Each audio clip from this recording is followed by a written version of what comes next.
Hey, it's Will Shannon here. I don't know how much I've alluded to this on other tapes, but I just want to say briefly, I'm here to encourage you to take conscious control of your thoughts. Your mind is probably the very close, your mind and your body, your behaviour, the way you treat others, but your mind is probably the most powerful tool that you've been given. And it doesn't come with an owner's manual. Because you've never been taught how to think, you've never been able to learn to use your brain to generate the emotions that you want to learn.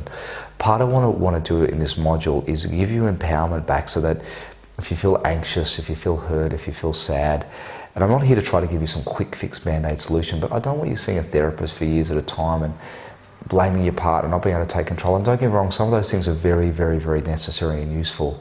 But I would like you to get to the point where you can run your mind and body a bit better, so you're not going into all these automatic pilots of my partner sucks and I'm being dragged down by this and life sucks and me, I didn't get that. It's human nature to do that in moments. We all do that in moments, including me. I overindulge emotions occasionally that I shouldn't. But for the most part, I've conditioned myself to not stay there. It's where I get to get out, and that's what I would like you to do. So I'd like you to give you specific tools. Most people that I meet in the clinic probably won't know this about people. The average person that I meet, and they trust me because I'm a helping professional, the average person has 1 to 3 voices that sits there and just says negative crap to them all day. And it's their brain, but they've lost conscious control of it. It just sits there, it's literally their brain, and they think it, because they lost this belief that they can control their brain.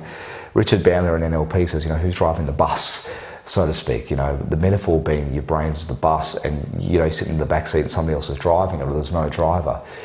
Part of the reason why your life's not working, and so part of this is, this program is all about helping you take conscious control of your behaviour, change the environments, but most people can't sit in a quiet room and think for 5 minutes. And those that can spend 2, 3, 4 hours a day meditating, and they're not always out in the real world doing something. There's got to be a balance, not throw your pendulum. So I'd like you to have a look at the sheet here, ways to control your thinking. One of the most simple takeaways is just something called the erase technique. I'd like you to simply, if something negative comes up, just say erase, replace the picture, replace the self-talk, and replace the feeling.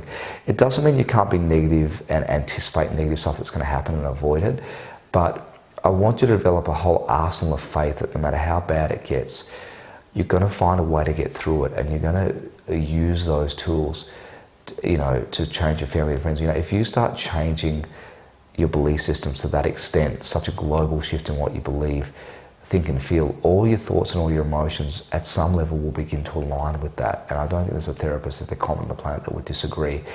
Every helping professional is trying to help you change your beliefs, your values, your circumstances.